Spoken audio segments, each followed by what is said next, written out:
개성의 밤안개 사이로 고즈넉하게 자리 잡은 돌다리 하나가 있습니다. 평범해 보이는 이 다리 바닥에는 기이하게도 비가 오는 날이면 선명해지는 붉은 반점이 남아 있습니다. 사람들은 이것을 500년 고려 왕조를 홀로 어깨에 짊어졌던 마지막 충신 포은 정몽주의 피라고 부릅니다.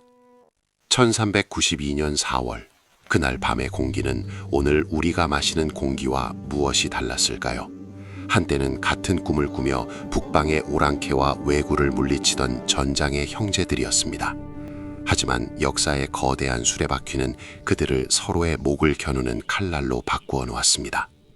조선이라는 새로운 태양을 띄우기 위해 반드시 꺼뜨려야만 했던 마지막 등불.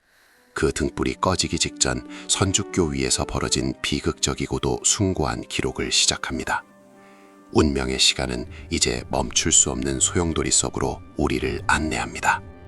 이성계 장군, 당신은 참으로 강한 사람이었지. 동북면의 거친 바람 속에서 당신과 술잔을 기울이며 우리는 고려의 앞날을 걱정했네. 그때 당신의 눈빛은 오직 나라를 지키겠다는 일념뿐이었는데 무엇이 당신을 이토록 변하게 했는가? 정도전이라는 괴물이 당신의 귀에 왕관의 달콤함을 속삭인 것인가? 해주에서 낙마했다고 의식을 잃을 정도로 위중하단 말인가? 하늘이여, 이것이 진정 고려를 향한 당신의 응답입니까? 이성계라는 거대한 산이 무너진 지금이 이 병든 나라를 수술할 마지막 기회일지도 모르겠군. 내 손에 피를 적시고 만인의 원망을 듣는다 해도 나는 이 기회를 놓치지 않을 것이네. 그것이 내가 성현의 글을 읽으며 맹세했던 사직에 대한 도리이니까. 대감, 지금입니다. 이방원이 아버지를 지키러 간 사이 개경은 비어 있습니다. 정도전, 조준, 남은 그들은 지금 유배지에서 자신들의 운명을 예감하고 있을 것입니다. 그들을 사형에 처하라는 상소를 올리시고 공양왕께 이성계의 병권을 환수하라 청하십시오. 지금 머뭇거리면 이성계가 깨어나는 순간 우리 모두는 역적으로 몰려 몰살당할 것입니다.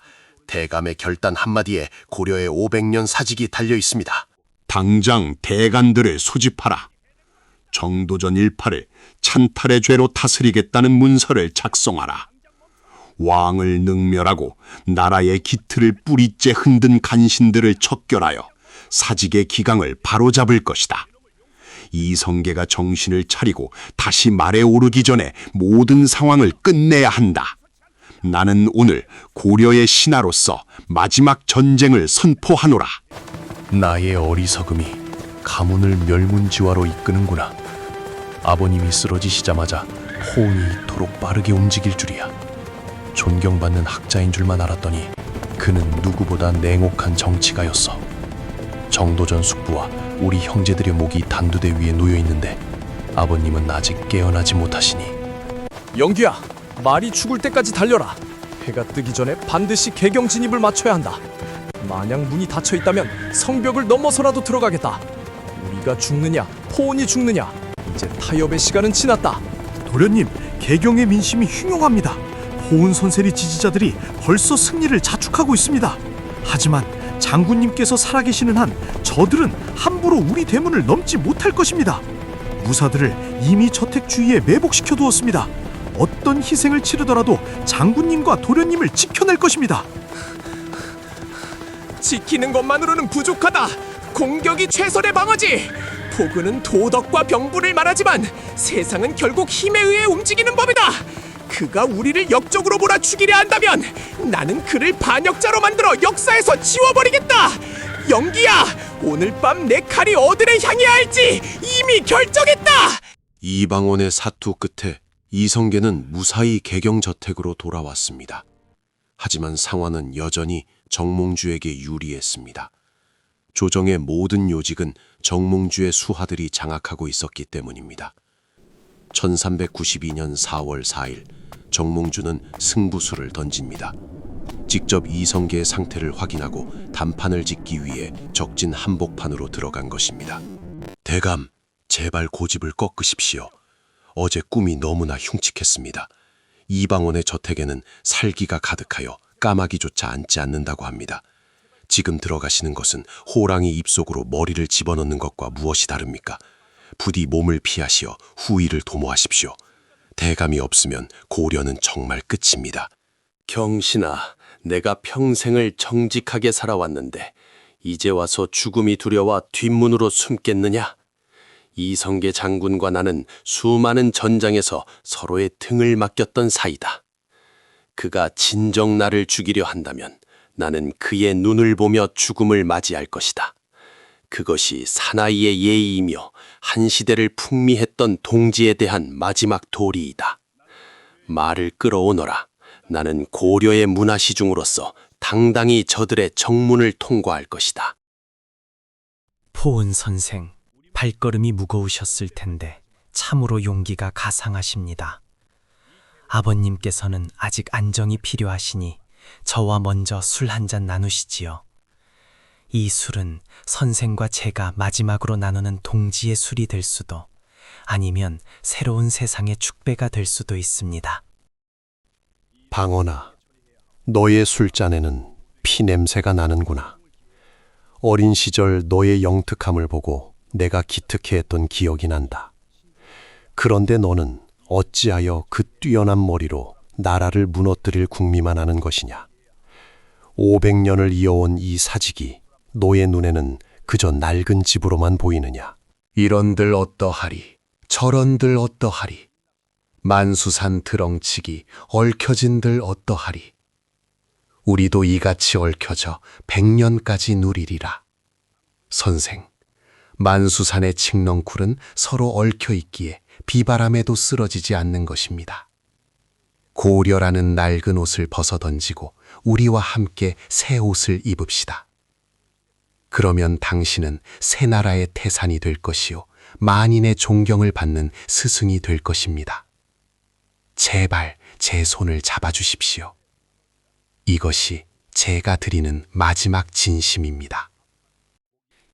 바원아, 칡넝쿨은 얽힐 수 있어도 선비의 심장은 얽히지 않는 법이다. 너는 권력을 얻기 위해 모든 것을 버릴 수 있겠지만 나는 하나를 지키기 위해 모든 것을 버릴 준비가 되어 있다. 자, 나의 시도 한번 들어보겠느냐. 이 몸이 죽고 죽어 100번 고쳐 죽어 100골이 진토되어 넋이라도 있고 없고 임향한 일편단심이야 가실 줄이 있으랴. 내 목을 베어 선주교 위에 걸어두어라. 내 눈은 죽어서도 너희가 세운 나라가 어떻게 망하는지 지켜볼 것이다. 술 잘 마셨다. 나는 이만 내 집으로 돌아가련다. 정몽주가 방문을 열고 나가는 순간 방 안의 온도는 얼음장처럼 차가워졌습니다. 이방원의 눈빛에서 일말의 인간미는 사라지고 오직 사냥감을 노리는 포식자의 냉혹함만이 남았습니다. 그는 옆방에서 대기하던 조용규에게 짧고 굵게 명령했습니다. 끝내라! 한 번에 끝내드려라! 저 노인은 말로 설득할 수 있는 전제가 아니다. 그가 살아서 저 대문을 나가는 순간 우리는 모두 죽은 목숨이다.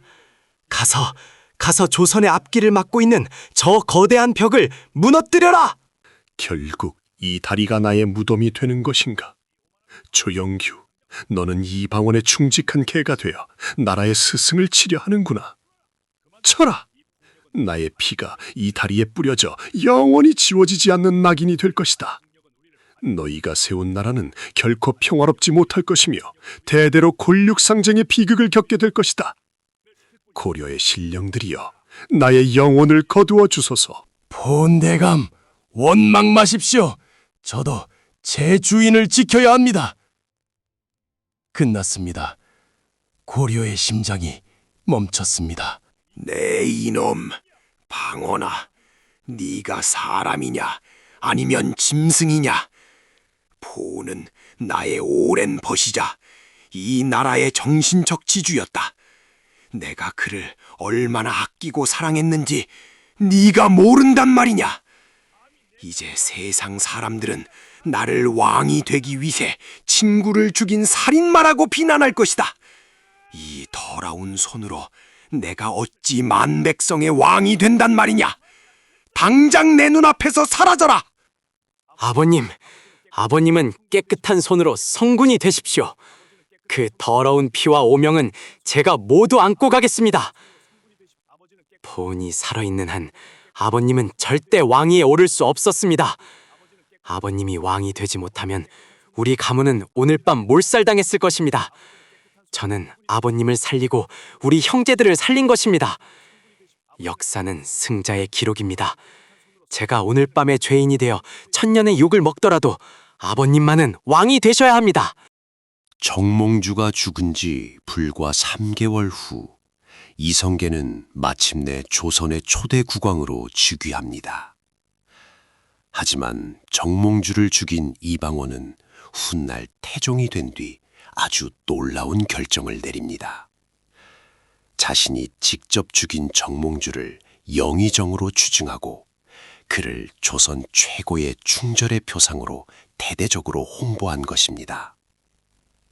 새로운 나라 조선의 기틀을 잡기 위해 역설적이게도 고려를 위해 죽은 적의 무조건적인 충성심이 필요했기 때문입니다. 죽어서야 비로소 조선의 스승이 된 정몽주. 그리고 악역을 자처하며 새 시대를 열었던 이방원. 사람들은 그것이 정몽주가 흘린 충절의 피라고 믿습니다. 현실과 타협하여 새 시대를 연 이방원의 결단과 신념을 지키기 위해 죽음을 택한 정몽주의 단심. 오늘날 우리에게 더 필요한 가치는 무엇일까요? 성공을 위한 과감한 선택입니까? 아니면 끝까지 변치 않는 원칙입니까? 여러분의 소중한 생각을 댓글로 남겨주세요.